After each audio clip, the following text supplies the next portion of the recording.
lo dijo en la primera hora. 8:34 en la mañana. Le agradezco a Pablo Arosemena Marriott, ministro de Economía y Finanzas, por la gentileza de aceptar esta invitación. Está conectado telemáticamente el señor ministro. Ministro, ¿cómo le va? Bienvenido, buen día.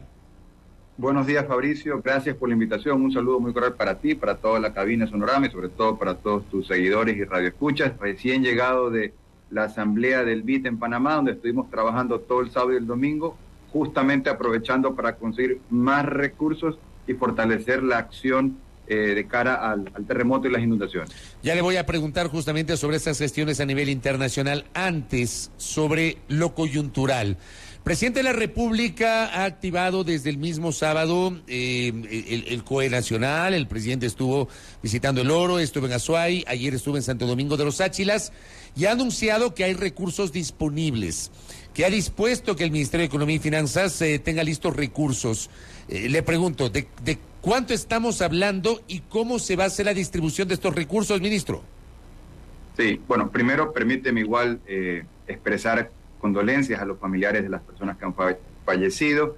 Como te decía, nosotros viajamos, estuvimos el día sábado en Panamá en la Asamblea del Banco Interamericano de Desarrollo y nos conectamos vía telemática con el COE Nacional liderado por el presidente de la República, Guillermo Lasso, donde él nos dio la instrucción. Lo primero que se hizo en ese momento fue una disposición interna para que las distintas carteras de Estado, específicamente las que tienen que ver con salud, educación, el MIES, el Ministerio de Inclusión Económica y Social, también vivienda y Ministerio de Transporte y Obras Públicas, esos 5 ministerios principalmente puedan utilizar los recursos que actualmente tienen para específicamente lo que se vaya requiriendo de manera urgente con la situación, tanto las inundaciones y con el terremoto que acababa de suceder en ese momento. Y nosotros, aprovechando que estábamos justamente con los bancos multilaterales, activamos de inmediato las líneas contingentes para desastres naturales. Son varios tipos de líneas que tiene el Ecuador, justamente producto del orden fiscal y el enfoque social, es que podemos activar estas líneas contingentes y el Ecuador, como ha dicho el presidente de la República, no tiene la necesidad de incrementar impuestos para poder afrontar económicamente la situación. Entonces, son distintos tipos de líneas que pueden llegar hasta 200 millones de dólares.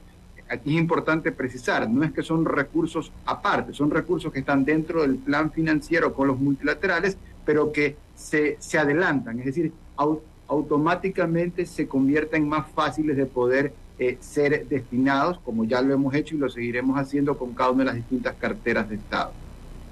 De esa línea contingente que usted señala, ¿ya se ha pedido recursos o todavía no, ministro? Sí, inmediatamente, o sea, como te digo, como los recursos con los que se cuenta en el presupuesto fue lo que, con la disposición del presidente, inmediatamente se le dijo a cada una de estas carteras de Estado, al Ministerio de Salud, al Ministerio de Educación, Transporte, Obras Públicas, Vivienda, Inclusión Económica y Social, utilicen esos recursos que tienen de inversión con fuente de libre disponibilidad inmediatamente, que conforme las líneas contingentes para desastres naturales, las líneas de emergencia se activan, se van reponiendo esos valores de tal suerte que no haya, ninguna interrupción en el flujo de recursos. Así que esa ha sido la prioridad que ha marcado el presidente de la República y por eso de inmediato, no solamente que la ciudadanía pudo ver al presidente en el territorio, sino ya entregando kits de emergencia y medidas complementarias como las que el presidente anunció ayer con respecto a este bono de arrendamiento de vivienda y adquiriendo casas ya construidas del sector productivo, que son medidas bastante rápidas como lo requiere una situación de urgencia. ¿Bajo qué criterio se va a hacer la distribución de esos recursos? O sea, me explico, seguramente el municipio de Machala va a pedir una cantidad X porque es la zona más afectada. Probablemente el municipio de Cuenca también lo haga, pero ¿cómo se va a manejar los criterios de entrega de estos recursos, ministro Arosemena? Yo diría 2 cosas. Lo primero, insistir en lo importante que es mantener las cuentas ordenadas justamente para momentos como este. Entonces, uno son los recursos de los cuales dispone el gobierno central, que ya te comento cómo se han activado estas líneas de créditos contingentes para desastres naturales, estos fondos de emergencia, y luego tenemos los recursos que transferimos puntualmente a los GATS. Aquí quiero precisar, escuchando con atención intervenciones anteriores en el del Oro y en el Azuay, este gobierno tiene 2 características con respecto a los GATS. La primera, hemos saldado deudas históricas, de historia larga, muy corta. Llegamos nosotros al Ministerio de Economía y Finanzas y se conversó con los gremios que aglutinan a municipios y prefecturas, CONGA, CONGOPE, también con Agopare, con juntas parroquiales y Asociación de Municipalidades del Ecuador, AME, y en resumen se detectó que había una deuda de 179 millones de dólares. Esto se detectó en julio del 2022, el año pasado. Y de forma muy concreta definimos saldar eso. Pero ¿de cuándo eran esas deudas? Por devoluciones de IVA principalmente, entre otros rubros, eran del año 2015, 2016, 2017, 2018, 2019, 2020. Es decir, eran deudas de 7 años atrás. Evidentemente eran deudas de gobiernos anteriores que no se habían pagado a su justo y debido momento. Entonces, definimos un cronograma de pago de julio del año pasado a julio de este año, mensualmente aproximadamente 15 millones de dólares, y luego hicimos lo único que corresponde hacer cuando quieres tener la credibilidad, que es pagar. Se pagó julio el año pasado, agosto, septiembre, octubre, noviembre, diciembre, enero, febrero, marzo. Estamos hablando de deudas de gobiernos anteriores. Primera cosa que se hizo, justamente para reactivar microeconomía y por justicia. Y lo segundo, el modelo de equidad territorial, que son las transferencias que se hace del gobierno central a los juntas parroquiales, municipios, prefecturas. Eso en administraciones anteriores, por distintas razones, se transfería tarde, mal o nunca. En este gobierno se transfiere a 30 días, es decir, enero se paga en febrero, febrero en marzo, marzo en abril y así sucesivamente. Entonces, lo que estamos hablando ahora, que han pedido algunos en los casos que mencionas, es que se pueda adelantar lo que se debía de años anteriores, no lo del mes en curso, porque lo del mes en curso, digamos, estamos al día, ¿no? Se puede adelantar días, pero para que sea atraso tendría que estar vencido 90 días y no estamos vencidos ni 30 días, porque se paga, como te digo, marzo en abril, abril en mayo, sucesivamente. Entonces, lo que se ha dispuesto de parte de la Presidencia de la República en estos casos puntuales, contestando la pregunta, el orden de prioridad, o sea, donde ha sucedido, donde hay la mayor sensibilidad, donde hay la mayor necesidad, se pueda priorizar y estos recursos se entreguen de forma inmediata como se lo ha venido haciendo. Gracias al orden fiscal nos permite tener este enfoque social. Pero, por ejemplo, ministro, hace minutos el alcalde Darío Macas decía que habían solicitado que Finanzas se ponga al día. Entiendo que son dos meses que les deben. Me parece que algo de la ley de equidad, me parece que son 8 millones de dólares que decía el ministro, no. el alcalde Macas. No, aquí soy taxativamente claro. Los recursos del modelo de equidad territorial, este gobierno liderado por Guillermo Lasso hace lo que ningún gobierno había hecho, que es pagarlo puntual, como te digo, 30 días sobre el mes vencido, enero en febrero, febrero en marzo, marzo en abril. Entonces, eso no es ningún atraso. Atraso es lo que les pasó antes, que les debían 7 años y tuvo que llegar este gobierno para empezar a saldar deudas de gobiernos anteriores. Entonces, quiero ser muy concreto. En modelo de equidad territorial se está pagando sobre el mes en corriente y no hay ningún atraso. Lo que se confunde a veces es que se piden adelantos y eso es otra historia. Entonces, evidentemente, decir un adelanto es otra cosa. Y donde podemos ayudar de esa forma es en ese cronograma de pago de los valores que les debían por concepto de evolución de IVA, por entrega de competencias que no habían sido entregadas con recursos, que como te digo se les debía de 7 años atrás. En resumen, modelo de equidad territorial, estamos al día. Entonces no hay nada que poner al día porque se está al día. A nivel nacional me estoy refiriendo. Y con respecto a los valores que se le debía del gobierno a los GATS por concepto de gobiernos anteriores de 7 años atrás, se ha venido pagando religiosamente desde julio del año pasado hasta julio de este año, y en casos puntuales, obviamente la definición del presidente es poder priorizar y ahí sí poder adelantar en función de las características especiales. Y siendo ese el caso, pues obviamente se cuenta con todo el apoyo del gobierno nacional. Ministro Arosemena, dejemos de lado el tema del terremoto. Usted nos ha explicado cómo se va a generar esta asignación de recursos. ¿Cómo están hoy mismo las cuentas fiscales? ¿Cómo está la situación económica? Le hago esta pregunta, por ejemplo, porque en estas semanas, en estos días, la semana anterior, por ejemplo, se registró una reducción que no había ocurrido en los últimos años del precio del barril de petróleo por debajo de lo que se había presupuestado, por debajo de los $70 el barril. ¿Cómo está esa previsión respecto del comportamiento del precio del petróleo, ministro Arosemena?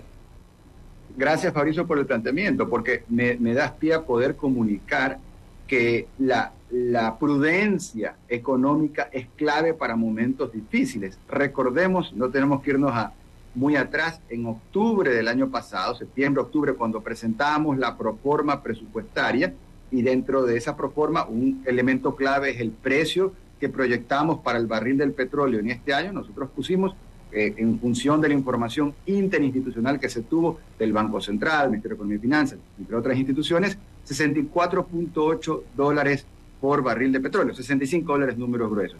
¿Y qué nos dijeron en la Asamblea en ese momento? Que estábamos locos, que no sabíamos economía, que teníamos que poner 75, 85 o 95. ¿Qué dijimos nosotros en ese momento?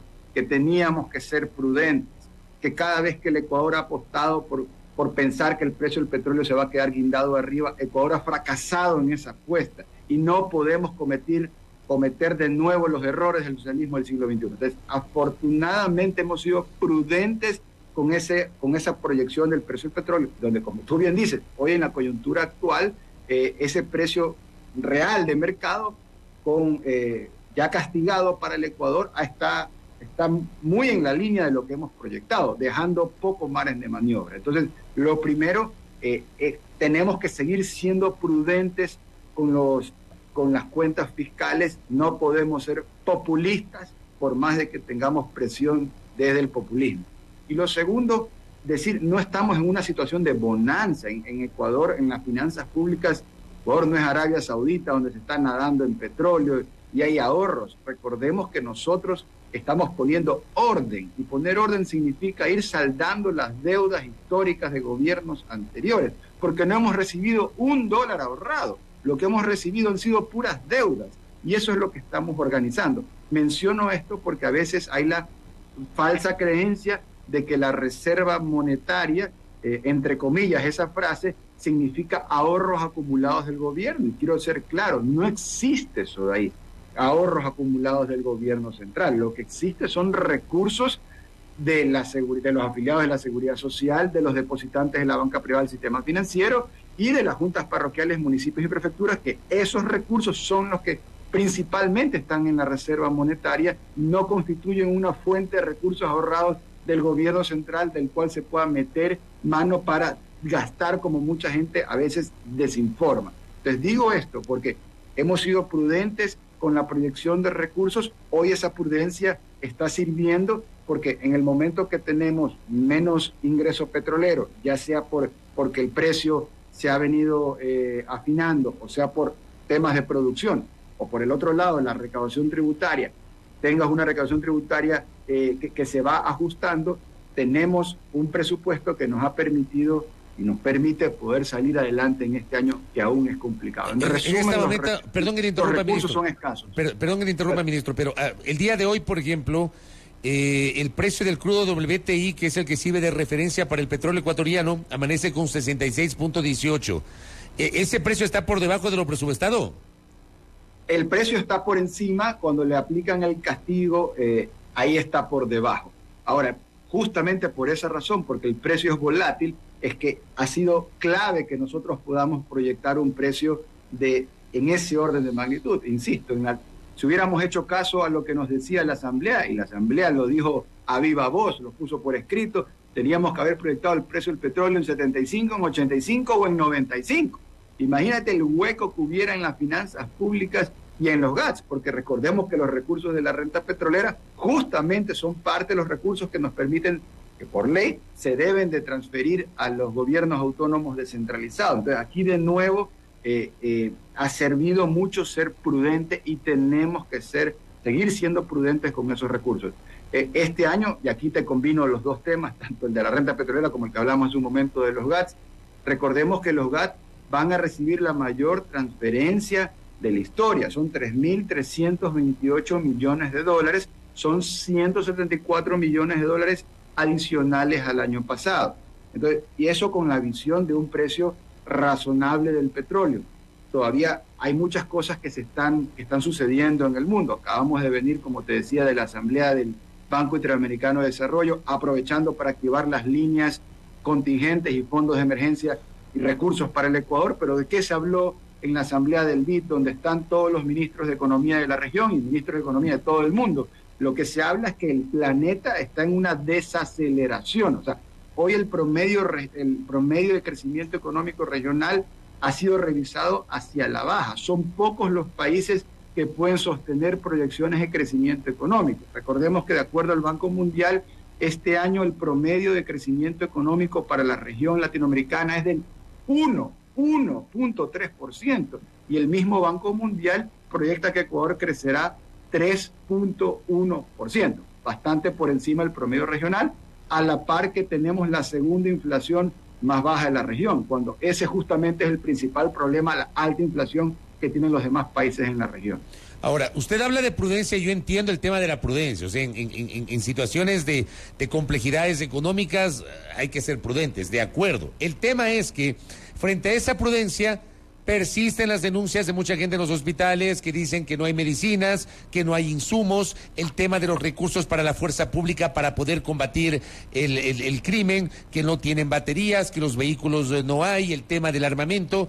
O sea, aquí hay una combinación entre la prudencia que usted cita, ministro, pero también las necesidades que vastos sectores de la población dicen no se terminan de solventar, ministro. Te diría dos cosas. Primero, recordar que el Ecuador sigue en una situación de déficit. Déficit quiere decir de que literalmente no alcanzan los ingresos para cubrir los gastos. Eso significa déficit.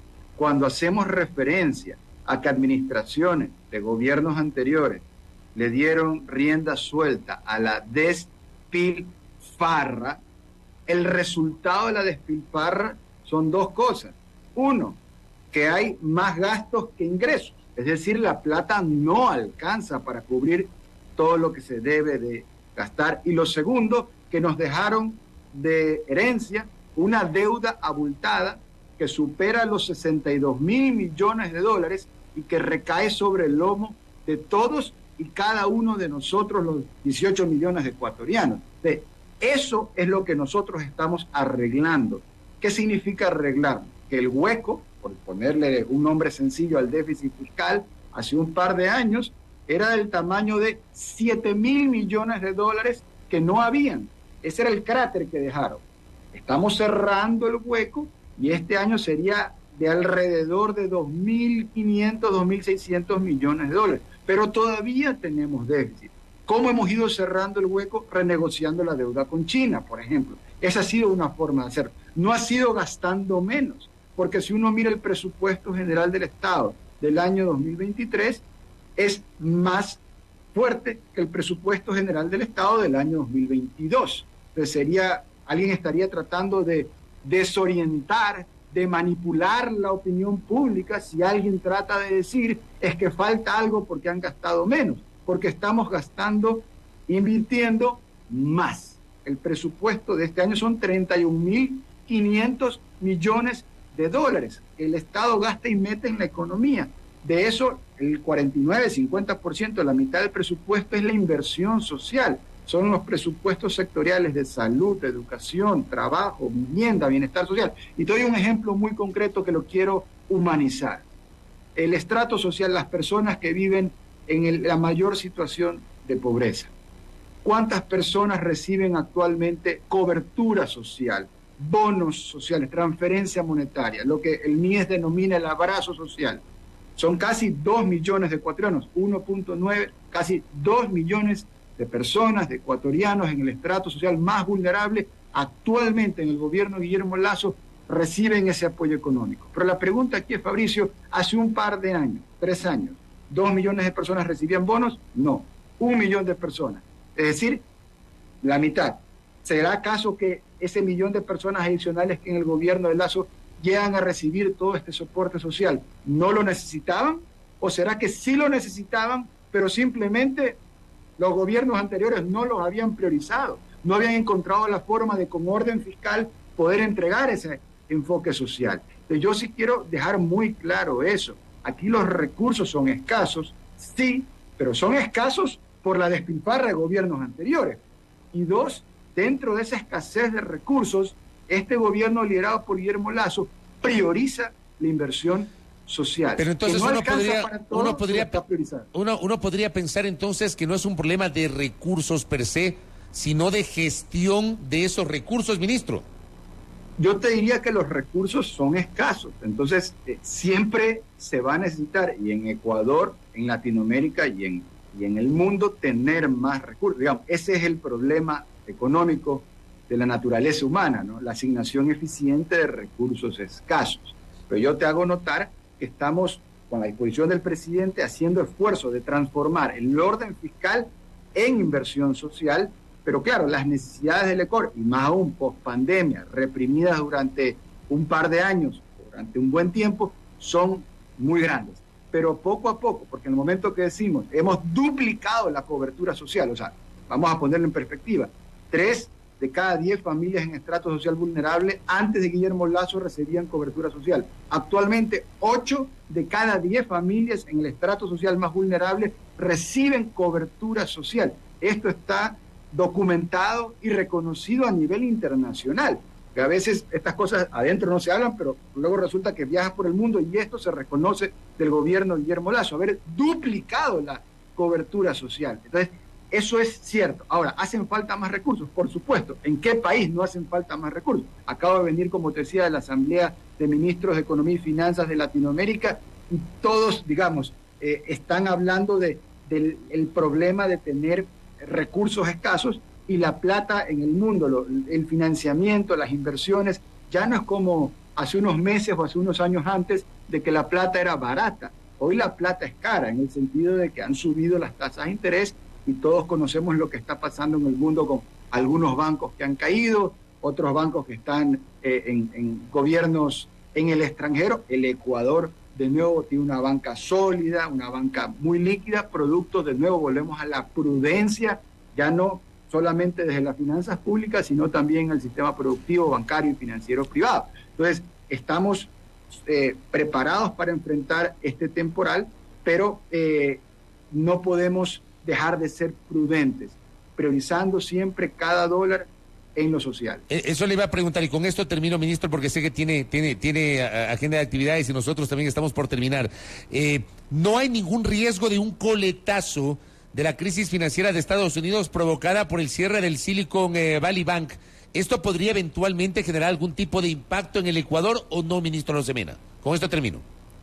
Ecuador está integrado al mundo, entonces en la medida que potencias mundiales que son consumidores, clientes de las exportaciones del Ecuador, tienes afectaciones de ese tipo, en mayor o menor medida se está analizando, pero en lo que corresponde a las finanzas públicas, la ciudadanía puede tener la tranquilidad de que la visión del presidente de la República, Guillermo Lasso, de ser muy prudentes y de justamente ese orden en las cuentas públicas, poder transformarlo en ayuda social como la que estamos dando en este momento con el terremoto, con las inundaciones, es para estos momentos que tiene todo el sentido poder activar esas líneas contingentes y fondos de emergencia, y eso implica, como dijo el presidente de la República el día de ayer, que no hay que subir impuestos como se ha tenido la necesidad o se lo ha querido hacer antes en gobiernos anteriores. En esta administración que se está ordenando la economía, tenemos esos recursos y el acceso a esos recursos para poder priorizar lo social. Independientemente de los temporales y de la economía internacional que se complica, Ecuador tiene una economía nacional resiliente. Y finalizo con lo que ha dicho el presidente, ese llamado a estar unidos, no solo ante esta situación de catástrofe por terremoto, por inundaciones, sino porque el Ecuador es un país que cuando está unido realmente puede ser invencible y podemos lograr lo que sea que nos propongamos. Correcto, ministro, le quiero agradecer por estos minutos, muy amable. Gracias, Fabricio. A la muy orden. gentil. Gracias a Pablo Arosemena Marrios, ministro de Economía y Finanzas, conversando aquí en A Primera Hora respecto de la movilización de recursos para atender la emergencia generada en varias provincias del país, producto del terremoto del último fin de semana. Ha hablado de la activación de esta línea de contingencia para desastres con el Banco Interamericano de Desarrollo. Ha insistido en que por ahora la prudencia, dice él, con el que se han manejado las finanzas públicas, ha permitido capear esta reducción del precio del barril de petróleo, más allá de las dificultades.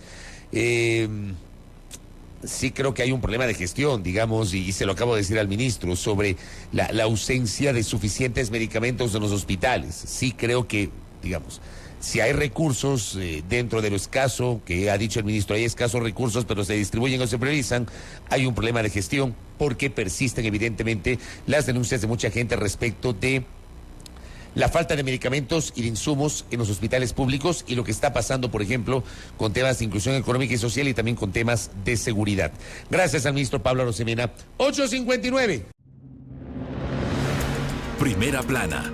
Todas las noticias, todas las voces.